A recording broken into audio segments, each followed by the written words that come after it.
Hello, welcome to Workstatus. This is the Workstatus dashboard. As an organization owner, when you will be logging into the Workstatus panel, then you will be able to see the organization and me dashboard over here. Under the organization, you would be able to see the progress and productivity and the details of the organization. And in the me, you would be able to see the progress and productivity of your own.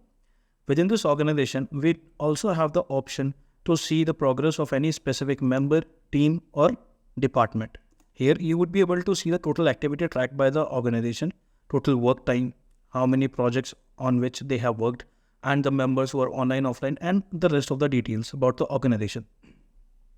If you will select any specific user from this drop-down, then you would be able to see the dashboard of that specific user. It shows they have worked around 49% for 40 minutes and they are working on one project. So all the details you would be able to see on this dashboard.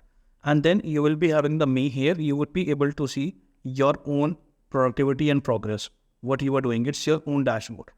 So all the details which you are seeing in the dashboard of yours or as well as from the organization point of view, for that we need to install one desktop application which is required to be installed in everybody's system.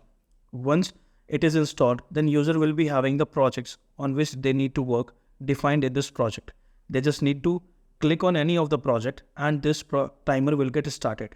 Once the timer will get started, then all the activities from the system will get captured and will be sent to the organization owner's portal. After the dashboard, we are having this timesheet.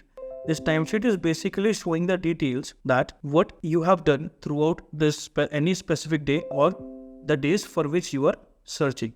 It gives the basic detail on which projects or tasks you have worked from morning till evening. It shows when you started your day and when you ended your day and how much time you have invested on each of the project and task with the productivity percentage. If you have been idle on any of the project or during any specific time period, then it will show that you were idle for 11 minutes. That is around the 7% of your total time. And it was during 11:58 a.m. till 2:20 p.m. So this is how you will be able to see all the details of the users in their timesheets. This is the working hours. That means the total working hours for the day is 8 hours 59 minutes as per the days. Here you can select any specific day or this date range for which you want to see this data. Then we do have the timesheet approvals. This is basically based on the setting where you need to approve the timesheet that has been added by the user. Either it's automatic or a manual. Automatic means the timesheet that is being generated from the desktop application, and manual means the timesheet that any user is adding through this add time option by manually. So by default, all the manual timesheets or all the automated timesheet can go for approval based on the settings. Then in approval, the respective member or the organization owner, team leader, department head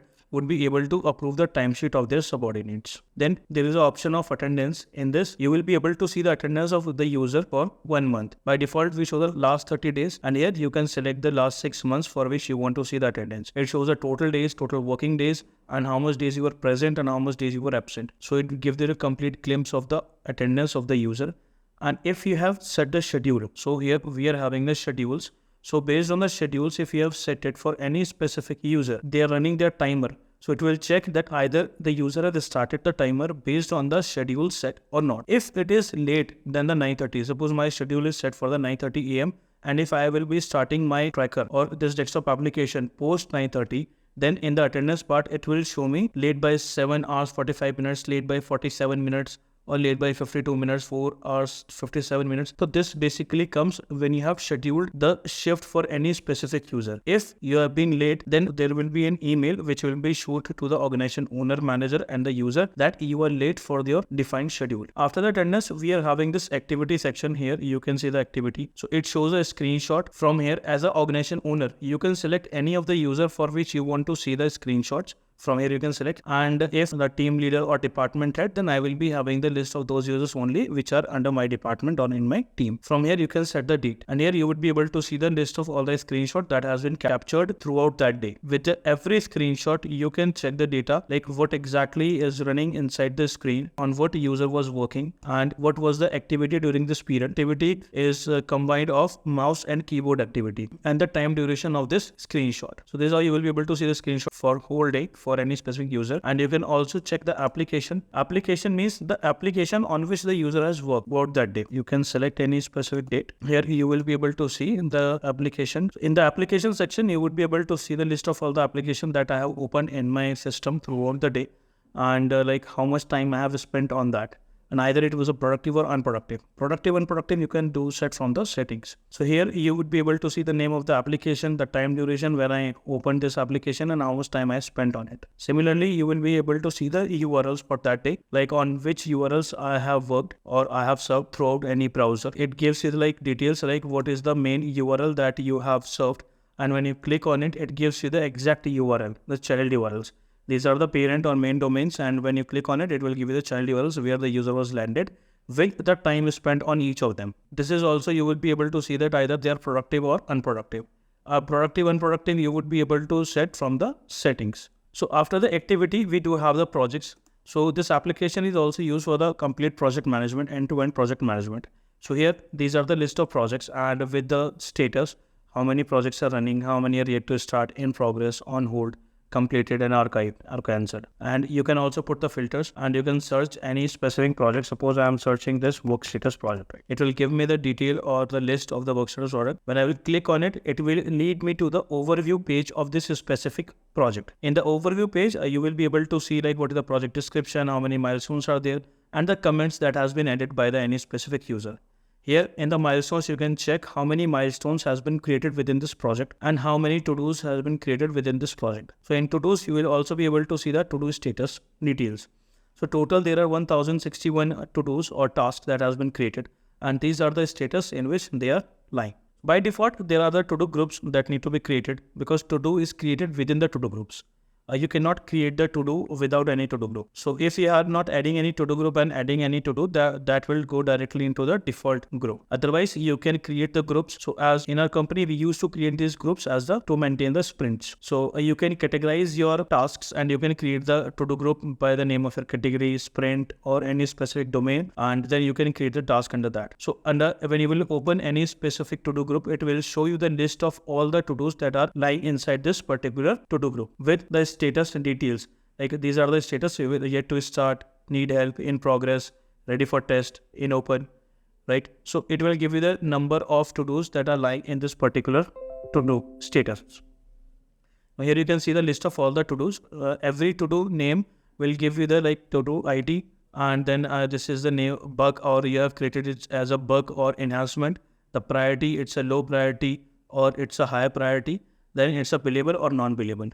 So all these details would be mentioned with every to-do, and here you can see the name of assignees to whom this particular task has been assigned. You can even change the assignee by click the name over here, and you can select any other user to whom you want to assign this to-do. Here you will be able to see the name of start date and end date. If you have not completed this particular to-do within the end date, then it will show in the red color. That means it is delayed. And then it is estimated time, how much you have given for this particular task, and invested hours. Invested will be coming directly from this application, because once you will assign any specific project or task, that will be coming in this particular application here. There is a project list, and when you will open this, it will show you the task list that has been assigned to you. Once you will run the timer on any task, then that will be coming into this invested hours. If invested hours will be greater than the estimated hours, then it will be shown in the red color. Here you can change the status of any specific to-do. Suppose it's a reviewer and you want to change the status, you can do it directly from here. And here you will be having option to view it, edit it, copy. If you want to edit on any specific to-do, so you can click on it, then it will get opened over here, and you can see the to-do details. If you want to edit it, you can click on edit, and you can do the needful changes in it. And if you want to see the comments in it, you can click on comments, and you can check if any user has done any comment on any specific task or not. Here there is no comment because any user has not done any comment over here, so it is not showing in it. Let me take any specific. So here if there are comments, so this is the comments. This is how you would be able to comment on any specific to do. So this is how you would be able to manage your complete to-do groups. Here we have given multiple filters. So you can filter out any data specific based on the to-do type, enhancement or bugs for any specific milestone, any to-do group, or any specific member, or if you want to see the multiple members data, you can select multiple members over here. There is an also option to save the filters. Suppose you have applied any filter, like I want to see the detail of suppose March, right? And I will just apply. So now here I will be having the option to save this filter. Once you will click on save, you would be able to save the filter. And here under the default view, when you will click on it, it will show you the list of all the saved filters, right? You can click on any one, so you don't need to put filters every time. You can just create one filter at one time and save it for later. Once you will click on it, it will show you the updated data in that filter, right? So after the projects, we do have the schedules we have already discussed. Then the time off. Time off is basically for applying leave. Any user can apply leave. They can click on the request time off, and based on the policy assigned to that user, they would be able to apply the leaves. And you can click on this time span to select the duration for the leave, and you can put the hours for how many hours you want to take the leave and the reason. Once you will fill all the details, this save button will get enabled. You will click on save, then this leave will get applied. Once applied, it will go to your manager to approve. Suppose like this is the leave application that any user has applied, and it is for the approval.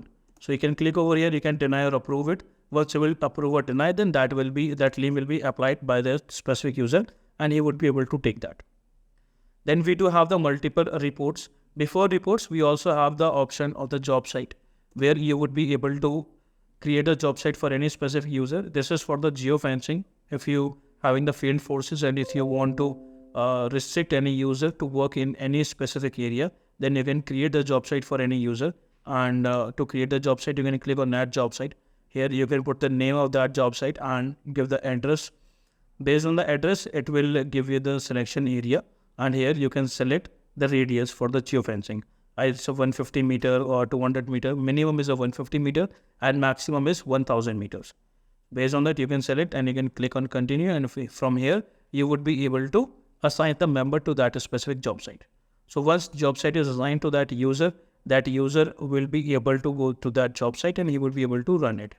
If you have not, if you have created a job site for that specific user, then he would only be able to run the timer within that specific job site. Then we do have the multiple reports, time and activity 11 kind of a reports, which help you to have the data from different perspective. You can click on any report and fill the desired data you want to see and click on generate report. It will give you the basic detailed report of the users, and then you can check their data. This is the timesheet report, and this is how you will be having the multiple reports. Then there is a member part. In the member part, you will be able to send the invitation to the users. You can click on invite new member and fill the email ID and role, and then you can send the invitation to the user. And in the onboarding status, you can check what is the status of their joining. When you have sent the invitation, when that user has created the jobs, this particular account, and when they downloaded the app, when they start tracking the time. If you see that there is no activity done by the user, then you can click on it and you can send the reminder to create their account and to start the tracking. Here you can see the invited members, and here you can see the members who have sent a request to a specific organization. Then we have the multiple settings, which helps you to customize your account as per your requirement. There's a general setting. The settings is basically in the organization owner's account only. Rest all the details will be available in the user's account as well, with their own specific details. Unlike organization owner, user would be able to see his only detail and not for any other users, and he will not be having the option to change the settings. Reports he will be having, and he would be able to check the report for his data only. And in the member section, he would not be able to send the invitation to the users. Owner and manager would be able to create the teams and department. User can only see those teams and department in which he is added. Apart from there, he would not be able to see any specific team or department. Now in the settings, we have a general setting and a feature setting. General setting is majorly related to the desktop application and members, and feature setting is basically related with the customizations and the other modules that are present in the application. And we also have the option to integration. You can integrate your own buckets. SMTP integration and AWS integration is available in the application right now. And here you can check the change logs. Change log is basically show the detail, the updates of this application, when the last release happened and what was the changes that has been done. So they show whenever any updates, we release any updates. So you would be able to check like what are the new things that are coming up in the application.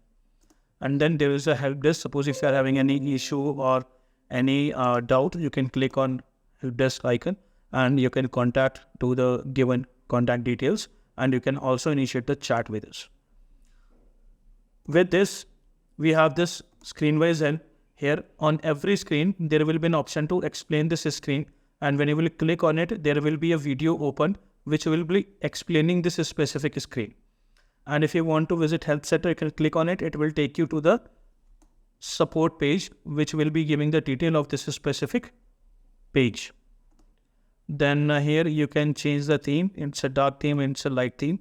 And then you can, this is the quick link. You would be able to do actions from this directly. You can add manual time, add to do group, milestone, project, members. You can do directly from here instead of going inside the application anywhere.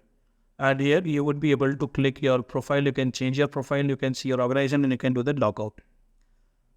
So this is all in this application. Thank you very much.